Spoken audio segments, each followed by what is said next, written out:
Shalom, adik-adik remaja dan teman-teman pembina. Bersyukur kepada Tuhan karena atas penyertaan Tuhan kita masih diberikan berkat kesehatan dan kekuatan untuk kita dapat beribadah walaupun masih lewat online. Namun kiranya tidak memutuskan semangat kita untuk memuji dan memuliakan nama Tuhan. Untuk itu, mari kita siapkan hati dan pikiran kita dan selamat kita mengikuti ibadah. Kekuatan di hidupku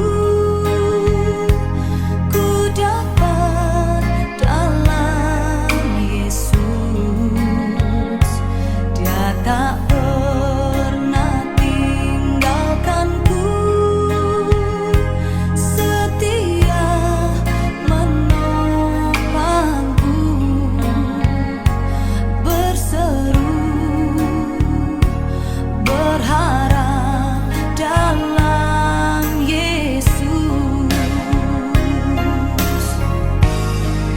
Ajaib kau Tuhan, penuh kuasa, sanggup pulihkan keadaanku.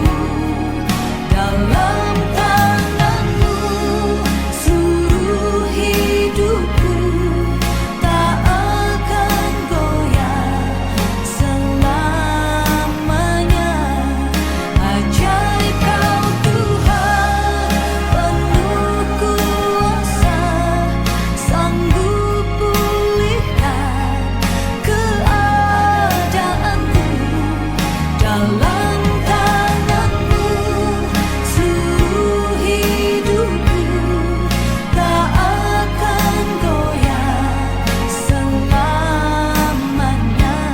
Pembina remaja dan adik-adik remaja yang diberkati Tuhan, sebelum kita lebih lanjut dalam ibadah ini, mari kita persiapkan hati dan pikiran kita lewat doa buka serta pengakuan dosa. Mari kita berdoa. Ya Allah Bapa yang baik, syukur kami naikkan kehadirat-Mu untuk berkat cinta kasih sayang-Mu kepada masing-masing kami sampai pada saat ini, di mana ya Tuhan, pada saat ini kami diberikan kesempatan lagi untuk datang memuji dan menyembah akan kebesaran nama-Mu. Walaupun masing-masing kami terbatas dalam tempat dan waktu ya Tuhan, namun kami yakin dan percaya itu tidak mengurangi rasa kami untuk datang sujud tersungkur menyembah dan memuliakan nama-Mu, bahkan kembali belajar akan kebenaran firman-Mu. Ya Allah Bapa yang baik, mari kiranya Tuhan Engkau memberkati ibadah ini, agar ibadah ini bisa berjalan hanya seturut kehendak-Mu saja, bahkan memberkati situasi kami masing-masing yang ada di rumah dan dimanapun kami berada, biar kami ya Tuhan dapat fokus dalam ibadah ini. Dan ya Tuhan, kami mau mohon ampun untuk setiap kesalahan dan dosa yang sering kami perbuat melawan kehendak-Mu, baik itu secara sengaja maupun tidak sengaja, baik itu melalui pikiran, perkataan maupun perbuatan kami. Biar kiranya Tuhan ajarkan kami untuk belajar akan kesalahan kami sebelumnya dan kami tidak melakukannya lagi.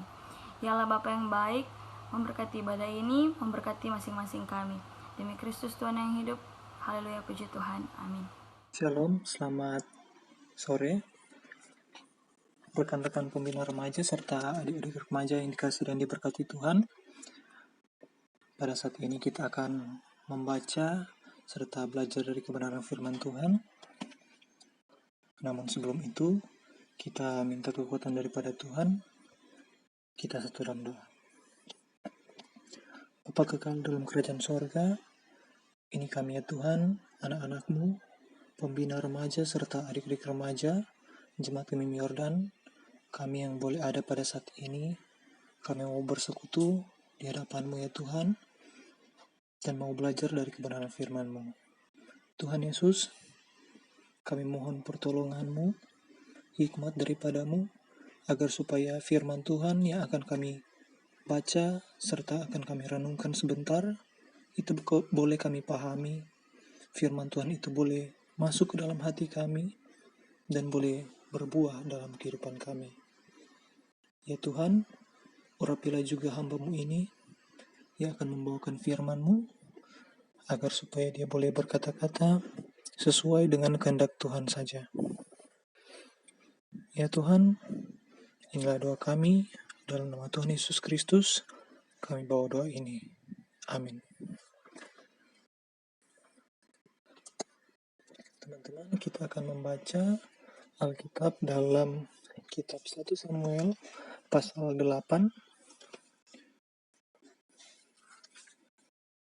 1 Samuel 8 ayat 1 sampai 22. 1 Samuel 8 ayat 1 sampai 22 dengan perikop orang Israel menghendaki seorang raja. Kita mulai. Setelah Samuel menjadi tua, diangkatnyalah anak-anaknya laki-laki menjadi hakim atas orang Israel. Nama anaknya yang sulung ialah Yoel, dan nama anaknya yang kedua ialah Abia. Keduanya menjadi hakim di Beersheba. Tetapi anak-anaknya itu tidak hidup seperti ayahnya.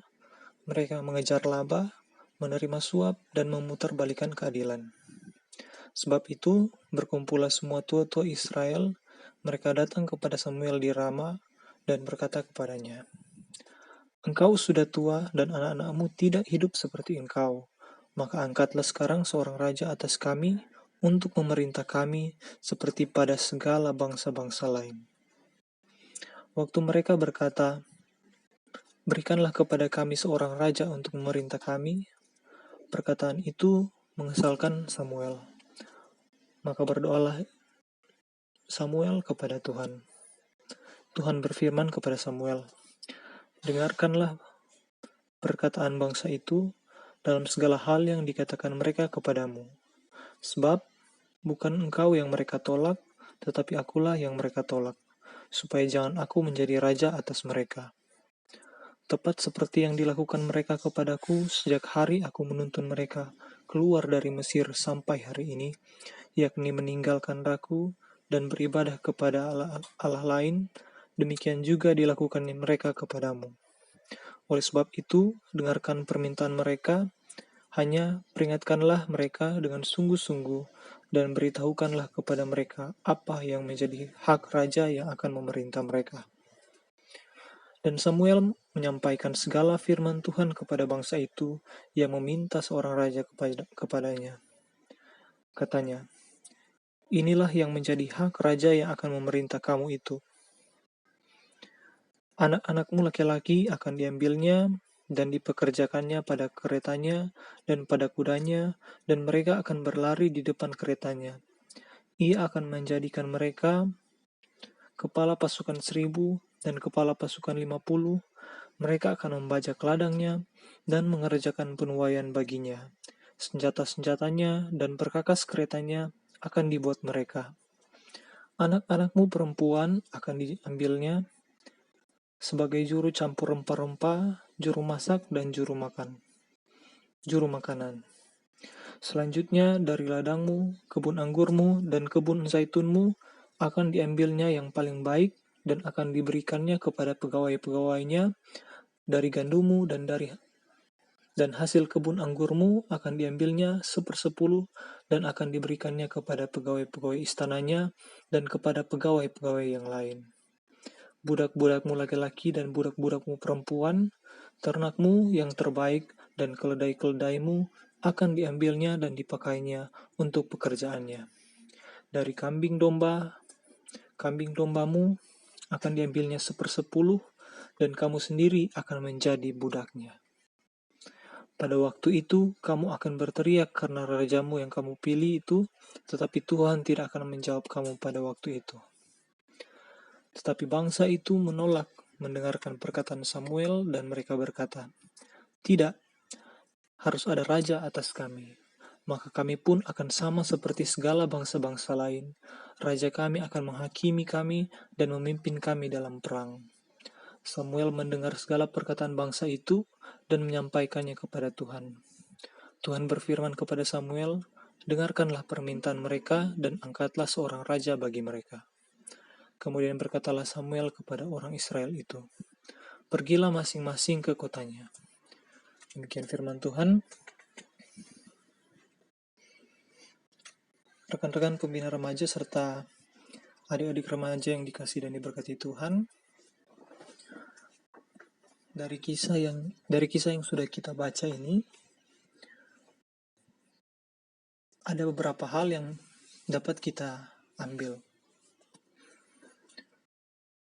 Di sini dikisahkan bahwa Samuel sudah tua dan ia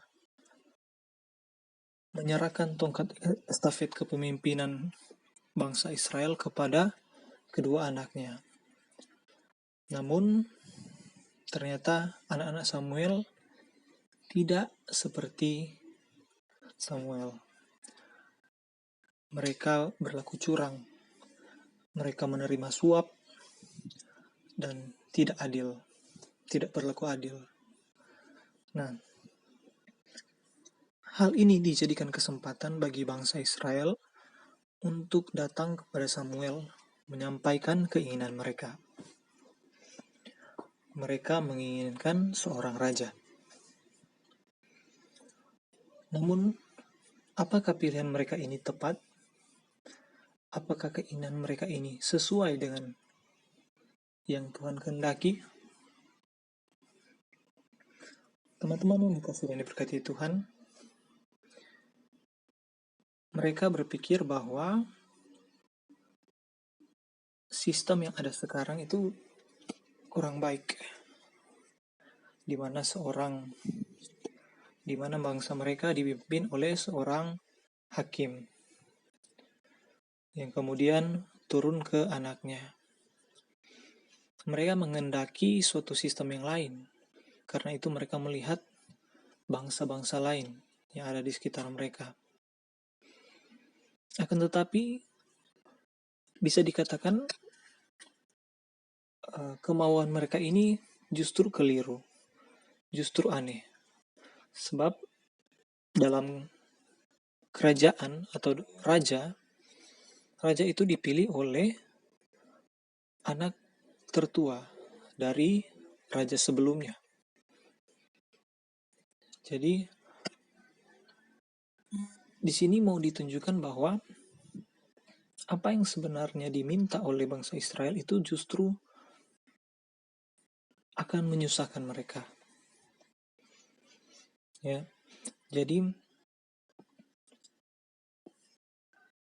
di sini kita sudah baca bersama-sama bagaimana Samuel menyampaikan apa yang menjadi hak raja sesuai dengan firman Tuhan, bahwa raja akan mengambil sebagian dari harta milik mereka. Raja akan mengambil anak-anak mereka untuk dipekerjakannya. Bahkan mereka sendiri pun akan menjadi budak dari raja. Kalau teman-teman perhatikan, ini justru mirip seperti yang terjadi pada bangsa Israel ketika mereka masih hidup di Mesir. Mereka diperbudak oleh Firaun, yaitu Raja Mesir. Jadi Tuhan telah mengangkat mereka keluar dari tanah Mesir, dari perbudakan, dipimpin langsung oleh Tuhan melalui nabi atau melalui hakim-hakim, dan sekarang mereka ingin kembali lagi ke sistem pemerintahan seperti pada waktu mereka berada di tanah Mesir. Dalam 1 Samuel 8 yang sudah kita baca tadi, ayat 17, dikatakan, dan kamu sendiri pun akan menjadi budaknya.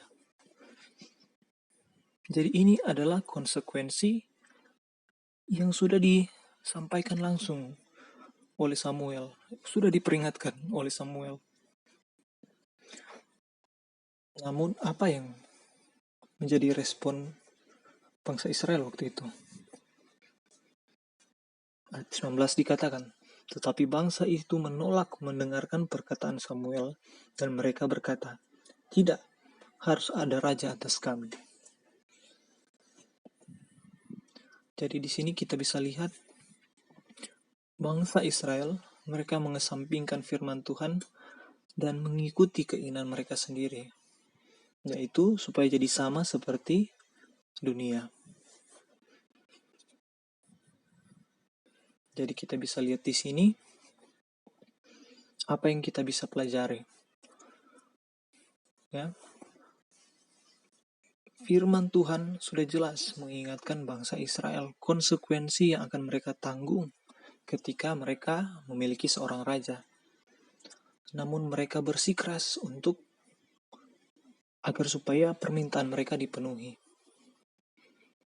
Seringkali dalam kehidupan kita sebagai remaja, kita justru bukan meminta, tetapi memaksakan kehendak kita pribadi untuk supaya dituruti. Misalnya kita datang kepada orang tua dan meminta sesuatu. Kadang kita tidak mau mendengar apa yang disampaikan kepada kita oleh orang tua kita, tetapi kita justru memaksakan kehendak kita. Sama seperti yang terjadi di cerita kali ini. Mereka tidak mau mendengarkan apa yang Samuel katakan, yang merupakan firman Tuhan, yang dari Tuhan. Tetapi mereka mau supaya Samuel mendengar permintaan mereka. Sangat miris, bukan? Ketika suatu nabi harus mendengar perkataan bangsanya, sedangkan bangsa itu sendiri tidak mau mendengarkan perkataan nabi. Ya. Jadi, sebagai remaja Kristen, marilah kita belajar supaya lebih banyak mendengar daripada memaksakan kehendak kita. Karena kalau kita baca apa yang terjadi kepada bangsa Israel, kalau kita lihat dalam 1 Raja-Raja pasal 12, 1 Raja-Raja pasal 12, ayat yang kedua,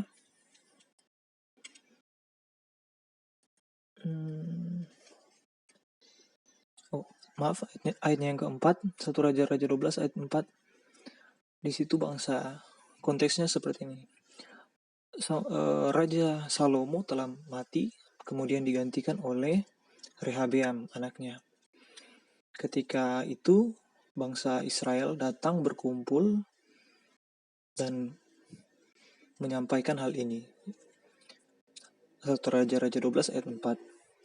Ayahmu telah memberatkan tanggungan kami. Maka sekarang, ringankanlah pekerjaan yang sukar yang dibebankan ayahmu, dan tanggungan yang berat yang dipikulkannya kepada kami, supaya kami menjadi hamba-Mu. Ya, jadi di sini kita lihat bahwa bangsa Israel akhirnya datang mengeluh, memohon supaya diringankan tanggungannya. Jadi kita bisa lihat bahwa permintaan bangsa Israel sebenarnya adalah permintaan yang bisa dikatakan permintaan yang bodoh. Mereka beralasan bahwa agar supaya jadi sama seperti bangsa-bangsa yang lain, bangsa-bangsa di sekitar mereka, yang dimana rajanya yang memimpin mereka untuk berperang.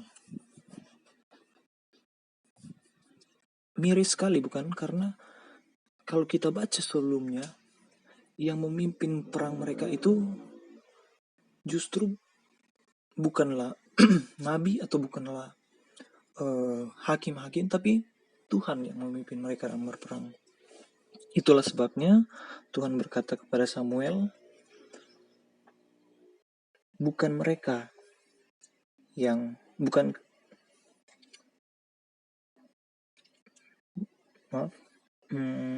Samuel 8 ayat 7. Sebab bukan engkau yang mereka tolak, tetapi akulah yang mereka tolak, supaya jangan aku menjadi raja atas mereka. Jadi, yang awalnya bangsa Israel ini dipimpin langsung oleh Tuhan. Tuhan yang menuntun mereka. Tuhan yang memimpin mereka dalam peperangan. Dan mereka mau menggantikan itu dengan raja. Karena apa? Karena mereka melihat bangsa-bangsa yang ada di sekitarnya. Bangsa-bangsa lain seperti itu. Mereka juga ingin sama seperti itu. Padahal, justru bangsa Israel itu diangkat, dipilih oleh Tuhan untuk menjadi berbeda dari bangsa-bangsa yang ada pada saat itu, bangsa-bangsa sekitar, karena mereka dijadikan umat pilihan, diangkat oleh Tuhan, dipilih oleh Tuhan. Makanya mereka berbeda. Itulah sebabnya mereka berbeda dari bangsa-bangsa lain, yang bangsa-bangsa lain di mana mereka dipimpin oleh raja, sedangkan bangsa Israel dipimpin langsung oleh Tuhan, di mana Tuhan menggunakan nabi atau hakim-hakim untuk berbicara kepada mereka. Nah, saudara-saudara yang diberkati Tuhan, remaja-remaja serta kakak pembina menjadi berbeda dalam lingkungan yang kurang baik atau lingkungan yang buruk, itu sah-sah saja. Kalau kita menjadi berbeda karena kita patuh pada firman Tuhan, itulah semestinya yang kita lakukan. Kita tidak perlu malu untuk tampil beda, selama itu sesuai dengan firman Tuhan. Jangan sampai karena kita ingin berbaur dengan sekitar kita, dengan masyarakat, atau dengan lingkungan kita, kelompok kita justru berkompromi dengan dosa. Seperti yang ditunjukkan atau ditampilkan oleh bangsa Israel pada cerita kali ini. Firman Tuhan berkata dalam Roma 12,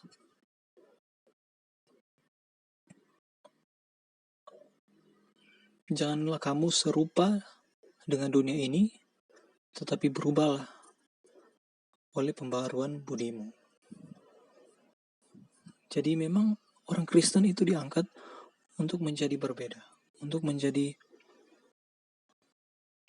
serupa dengan Tuhan, dengan Kristus, bukan serupa dengan dunia. Karena yang perlu kita teladani yaitu Kristus, Yesus Kristus, bukanlah dunia. Jadi jangan pernah takut atau jangan pernah malu untuk berbeda karena kita benar. Jadi kalau kita benar, jangan takut untuk menjadi berbeda. Semoga firman Tuhan ini boleh menguatkan iman kita di tengah-tengah kehidupan kita bermasyarakat. Yang pertama itu jangan memaksakan kehendak, biarlah kehendak Tuhan yang terjadi dalam hidup kita. Rendahkanlah hati kita untuk menerima nasihat, baik dari orang tua, baik dari kakak pembina, karena itu yang terbaik untuk kita. Yang kedua, jangan pernah takut atau jangan pernah malu untuk tampil beda apabila kita mengikuti kebenaran. Kiranya firman Tuhan ini menolong kita dalam menjalani kehidupan kita sehari-hari. Amin. Mari berdoa. Bapa kekal dalam kerajaan surga, terima kasih buat firman-Mu. Ajarkan kami sebagai umat Tuhan untuk mau tampil beda, menjadi pengikut-pengikut Kristus yang bukan meneladani dunia ini tapi meneladani Kristus. Dan mampukan kami untuk memiliki hati yang mau menerima nasihat, mau menerima teguran, mau menerima hikmat yang diberikan kepada kami lewat firman Tuhan, lewat orang tua kami, lewat kakak pembina ataupun guru, dan orang-orang di sekitar kami. Inilah doa ini, dalam nama Tuhan Yesus Kristus. Amin. Bapa, Engkau mengenalku lebih dari siapapun. Engkau tahu ceritaku dan isi hatiku. Tak peduli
berdoa.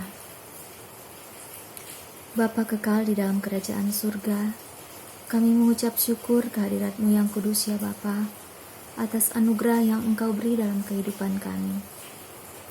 Terima kasih ya Tuhan, malam hari ini kami sudah boleh beribadah, memuji Tuhan dan mendengarkan firman-Mu. Kiranya firman yang telah diberitakan tadi dapat tertanam dan bertumbuh di hati kami, serta berbuah di dalam perilaku kami sehari-hari.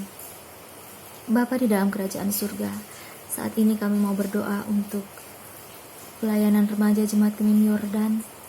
Tuhan Yesus, berkatilah setiap perangkat pelayanan yang ada, mulai dari penatua, komisi, pembina remaja, dan adik-adik remaja, dimanapun mereka berada.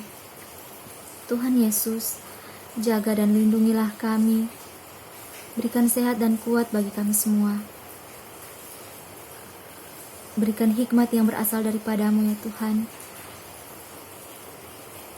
Dan biarlah kami boleh saling menopang, boleh saling mendoakan, dan saling mengasihi satu dengan yang lain.